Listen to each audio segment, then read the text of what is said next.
Apirilaren 29an, Euskalduna Jauregian, Mutualeak segurtasunaren, osasunaren eta aniztasunaren topaketa antolatuko du.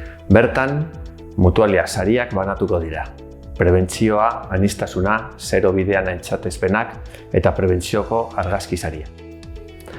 Mutualeak sarien 9. edizio honetan, laneko arriskuen prebentzioaren berrikuntzari buruz hitz egingo dugu. Eta bide segurtasunen, exoskeletoen enpresa osasungarriaren, ezegotearen kudeaketaren eta prebentzioari buruzko argazkien erakusketa interesgarri bat ikusteko guneak egongo dira.